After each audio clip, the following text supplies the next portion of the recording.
Danish headmaster has received hate mail after a video emerged on a Danish anti-migrant website. In the footage, a Muslim boy can be seen teaching his fellow pupils how he prays. The video was not intended for the public. Skal vi gøre det først? Ja. Okay. Allahu Akbar.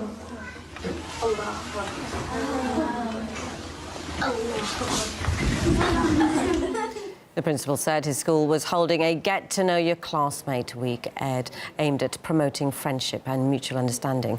The video has also drawn reaction from a number of right-wing politicians.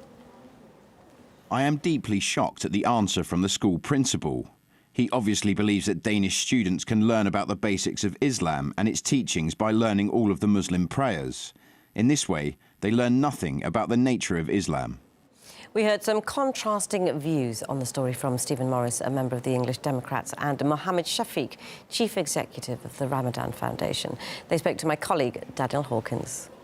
I think in a multi-faith society, should we learn about each other's faith so we can have cohesive relationships and cohesive societies? I think most people would say yes. Is it important for Muslim kids to know about the Jewish faith, the Christian faith, the Hindu faith? Yes, and vice versa. There's one thing being made aware, but there's a different thing actually sitting down or kneeling down and praying and doing it. It's the same like I wouldn't expect a Muslim to take the Catholic rituals, go to a church. It's one thing to teach them and to show them, but actually getting them to do it, that's a completely different thing, and that's out of order. I think the reaction has been way over the top, and it's from the usual suspects, people who latch on to anything negative and any way that they can attack the Islamic faith or the Muslim community. What they should have been doing was teaching the peaceful side of Islam, and yes, there is a peaceful side of Islam, we agree, but at the moment it's the extremist part that's taking it over. To celebrate a Muslim festival or a Jewish festival, I think that's fine, because it doesn't say you two different things. Our faith. Where you actually two different things. There's one about learning about. There's two different things there, Mo. Yeah, don't confuse the issue. Stephen, there's two different let me things. finish the sentence. It's the school's fault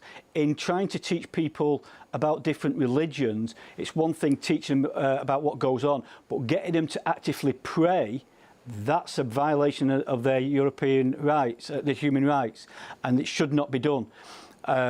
So there's very clear issues here, and the school's reaction tells you they were wrong. I just find it irony, if I may say so, Stephen, that you are referring to the European Convention of Human Rights when you campaigned to leave the European Union. So, sorry, I just couldn't resist saying that to you. Hang on, I think you're right. Just because we don't agree with the European Court of Human Rights doesn't mean we don't agree. Hang on, let's get something to say. Just because we want to leave the EU and we want to pull out of the European Court of Human Rights doesn't mean we don't want human rights in England. By far. What you're suggesting is we don't want human rights in England. We do.